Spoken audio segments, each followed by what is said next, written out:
Jadi ini bahan-bahan yang kami gunakan: bola-bola kecil, tusuk sate, penggaris, pulpen, gunting, double tip, kantong plastik hitam, dan kardus. Mula-mula potong kantong plastik menjadi panjang seperti ini, kemudian lapisi kardusnya menggunakan plastik, kemudian dieratkan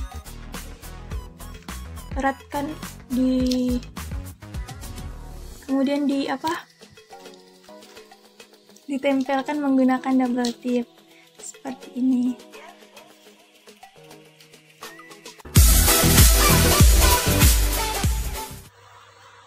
Jadi ini adalah kardus yang udah kami tempelkan menggunakan kantong plastik sehingga latarnya menjadi warna hitam seperti ini. Tahap selanjutnya adalah pembuatan poros-poros untuk setiap planet yang ada. Nah, di sini pembuatan porosnya kami menggunakan spidol dan kami bagi menggunakan penggaris, di mana antar sisinya itu adalah 6 cm atau 6 cm. Nah, jadi ketika kami sudah membuatnya, tampilannya seperti ini. Nanti yang paling atas ini akan kami letakkan matahari. Ya. Nah, seperti ini. Untuk tahap selanjutnya, silakan lihat video kami berikut. Saya Maria Mega. Nah, di sini saya akan memperlihatkan media pembelajaran berupa alat peraga yang telah kami buat, yaitu susunan planet dalam tata surya. Yang pertama, susunannya yaitu ada matahari, kemudian planet Merkurius, Venus, Bumi, Mars, Jupiter, Saturnus yang memiliki cincin, kemudian ada Uranus dan Neptunus. Sekian.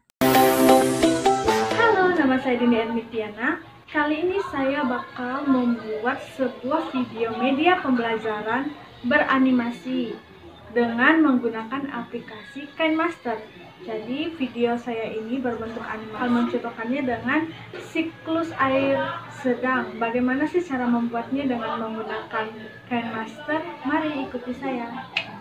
Hal yang pertama harus kita lakukan adalah mendownload aplikasi KineMaster. Setelah itu kita pilih 16 berbanding 9. Setelah itu kita tunggu, kita buka galeri. Kita pilih foto yang akan kita gunakan. Foto apa itu terserah, kalau saya pilih foto pemandangan seperti ini karena sesuai dengan foto yang akan saya beri. Setelah itu kita pilih pan and zoom. Kita sesuaikan sesuai dengan letaknya. Yang di bawahnya juga kita tekan ya. Akan ada 2 di situ, di atas kita tekan dan di bawah juga kita tekan untuk menyesuaikannya. Setelah itu kita yang latar tadi. Setelah itu kita klik lapisan dan stiker. Kita cari stiker yang akan digunakan. Kalau saya kali ini bakal menggunakan stiker yang berbentuk matahari. Kita sesuaikan ukurannya. Kalau saya segini saja. Bisa dikecil, bisa diperbesar sesuai keinginan kalian. Setelah itu bakal menggunakan animasi masuk yang berbentuk pop. Setelah itu kita pilih lagi stikernya. Kali ini saya bakal memilih stiker berbentuk panah karena untuk menunjukkan penguapan tadi ya kan. Jadi saya memilih stiker yang berbentuk tanah di baris pertama. Seperti ini saya bakal memilih baris pertama. Setelah itu kita menyesuaikan kontras dari latar tadi. Itu sesuai kalian ya, sesuai keinginan kalian mau kontrasnya kayak mana. Kalau aku bakal ngatur lagi karena panahnya nggak nampak tadi, jadi harus diatur lagi agar panah tadi nampak dan terlihat jelas. Setelah itu disesuaikan lagi kontrasnya.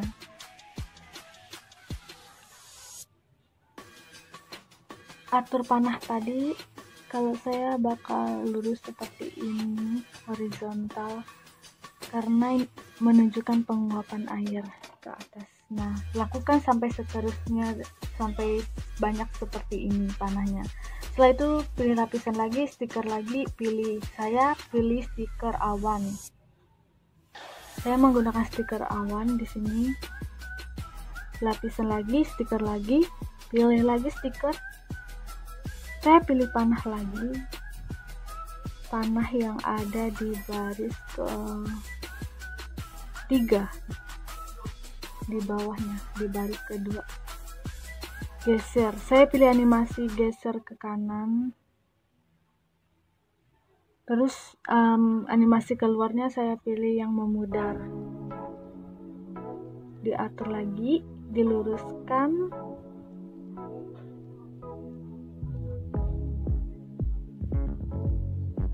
Nah, setelah itu lapisan, klik stiker lagi. Nah, saya kali ini memilih yang bentuknya hujan, awan yang ada air hujannya. Karena apa? Karena emang ini kan contohnya adalah siklus air sedang tadi. Jadi saya menggunakan jenis awan yang hujan. Saya pilih stiker lagi, cari lagi awan lagi. Jadi di sini saya menggunakan 2 awan yang hujan kayak gini. Diatur ya sesuai yang enak dilihat gitu. Itu terserah kalian sih mau ngaturnya di mana, tapi ini kan sesuai dengan materi. Yes, harus sesuai juga. Nah, terus kita pilih panah tadi, sama dengan yang tadi caranya, klik lapisan, terus stiker, cari yang bertanda panah. Jika kalian belum ada, bisa di-download di bawah itu, di toko ada, tinggal dicari aja, bisa di-download. Nah, kali ini saya menggunakan animasi yang awannya, yaitu animasi yang melayang, biar kelihatan seperti bergerak-gerak gitu. Nah, saya menggunakan yang melayang. Nah, diatur lagi panah-panahnya supaya rapi. Nah, yang awan yang hujan saya menggunakan animasi yang berkedip-kedip biar kayak kelihatan nampak hujan gitu. Sudah mulai hujan.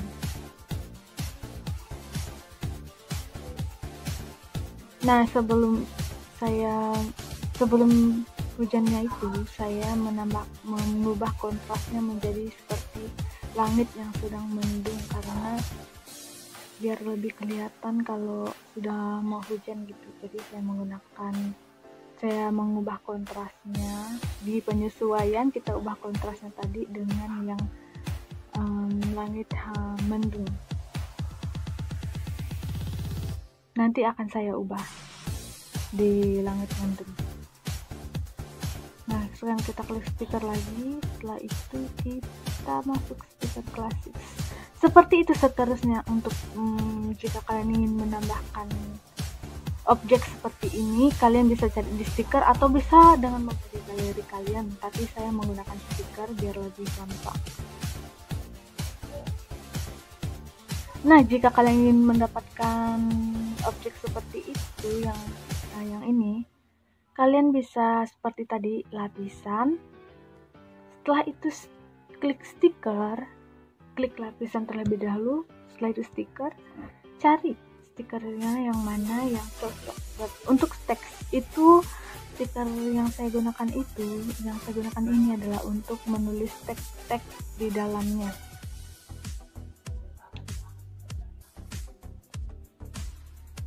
Diperbesar seperti ini, diukur, diperbesar, diperkecil sesuai dengan ukurannya.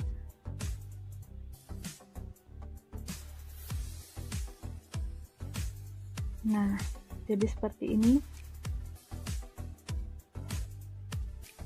Lapisan lagi, kita ketik yang tulisan teks tadi. Nah, kita tulis teksnya apa sih? Kalau saya tentang Saya bakal tulis di sini, nanti bisa dilihat. Nah, kita bisa kasih warnanya, mengubah warna font tulisannya bisa juga di situ. Diperbesar dan diperkecil, bisa juga mengubah ukuran atau huruf, mengubah tulisan fontnya, hurufnya yang kayak mana, itu sesuai dengan selera kalian ya. Terus kita klik teks lagi, tulis lagi. Begitu selanjutnya. Nah, yang ini juga sama seperti yang tadi, cara yang tadi yang sudah saya jelaskan. Setelah itu kalian sesuai dengan materi kalian. Nah, seperti ini sudah semuanya kan? Tinggal dirapikan lagi. Ini lagi sama seperti yang tadi. Kita lagi, teks lagi, tulis lagi, seperti itu terus menerus sampai selesai.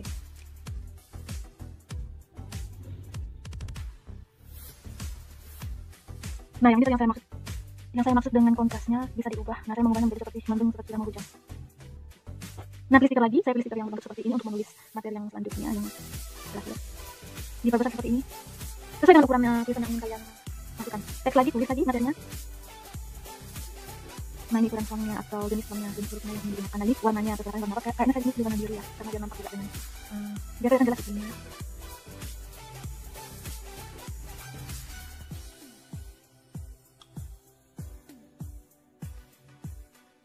Oh, ini saya bakal pilih panah yang seperti ini karena biar pas gitu, menunjukkan kalau dia kembali lagi ke laut. Jadi kita menggunakan panah seperti ini yang menuju ke arah laut.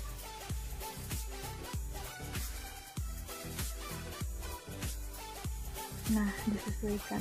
Jadi deh, dari hasil yang sudah saya buat tadi, hasil keseluruhannya akan menjadi seperti ini. Akan saya tunjukkan.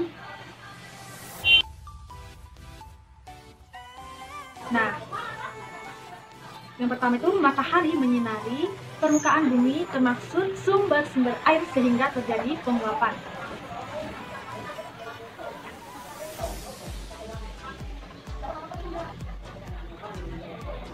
Kemudian terjadi evaporasi, uap air yang telah terbentuk bergerak karena tertiup angin ke darat, terbentuklah awan karena terjadinya pemanasan. Setelah itu, hujan turun di daratan bumi.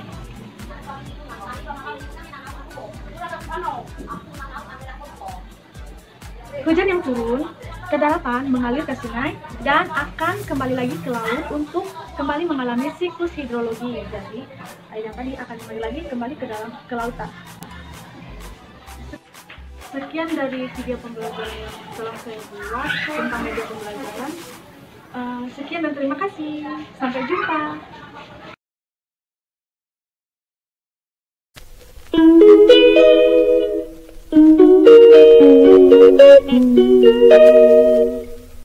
Perkenalkan, nama saya Tri Wahyuni.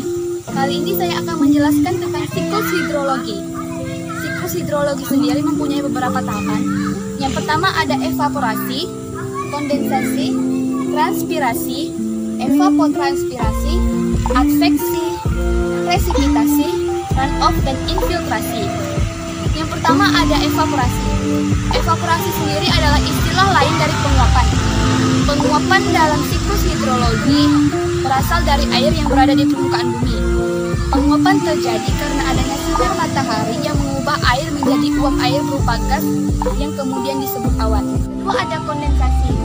Kondensasi yaitu proses berubahnya uap air menjadi partikel-partikel es ketika evaporasi, transpirasi, dan evapotranspirasi mencapai ketinggian tertentu.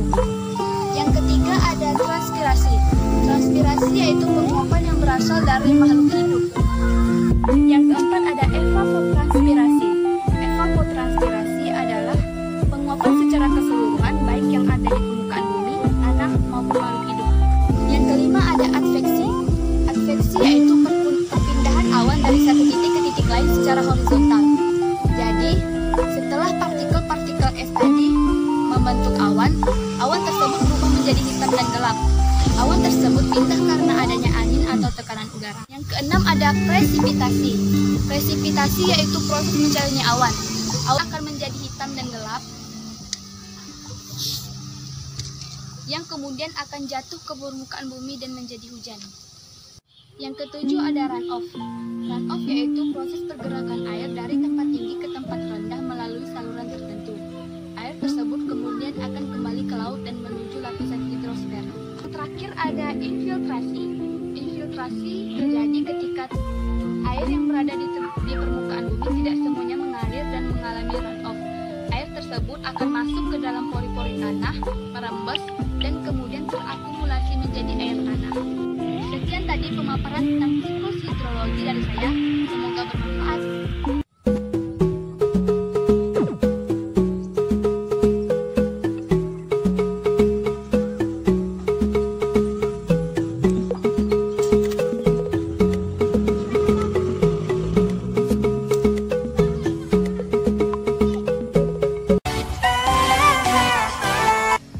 Adalah media pembelajaran atau alat peraga untuk mengajar geografi di SMA, yaitu atlas. Atlas adalah kumpulan peta yang disatukan dalam bentuk buku, tetapi juga ditemukan dalam bentuk multimedia.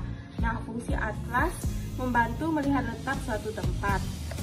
Misalnya, Provinsi Jawa Timur, Provinsi Bali. Jadi kita bisa mengetahui letaknya dalam melihat peta.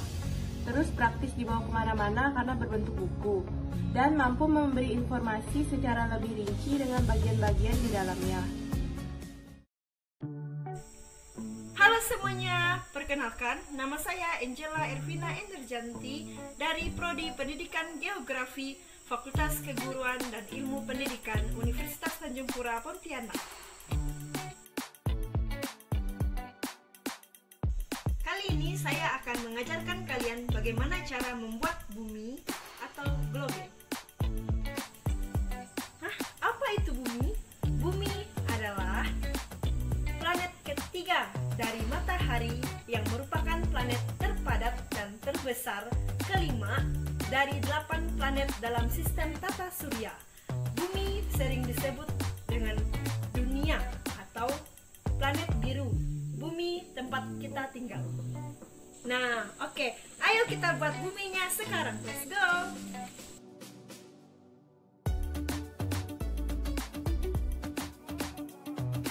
Pertama-tama, kita siapkan bola. Siapkan cat air. Kita siapkan kuas. Lem kertas. Botol bekas. Pensil dan gunting. Bisa pakai spidol juga ya. Kertas tidak digunakan atau koran. Lalu siapkan lipstik warna merah untuk pengganti cat warna merah karena saya tidak mempunyai cat warna merah. Selanjutnya siapkan lem fog, lem super. Selanjutnya siapkan kayu, paku, dan palu.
3 hari kita membuat globe ini, bumi ini, mulai dari pembuatan pola, pengecatan, hingga pembuat penyangga.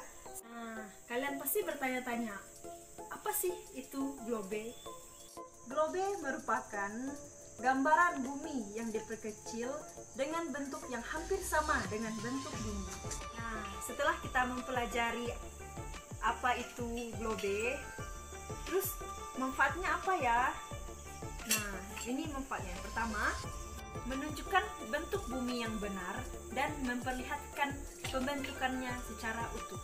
Yang kedua, menunjukkan sistem pembagian garis lintang dan garis bujur. Tiga, menunjukkan jarak antar garis bujur. Semakin dekat dengan kutub, garis bujur semakin pendek, bertemu dan saling memotong. Yang keempat, memperagakan terjadinya siang dan malam. Yang kelima, memperagakan gerak rotasi bumi. Nah, setelah kita mengetahui apa itu bumi, apa itu globe, bagaimana membuatnya, apa manfaatnya, nah, kita dapat mengetahui di mana kita belajar tentang bumi. Dan belajar tentang bumi itu masih banyak lagi.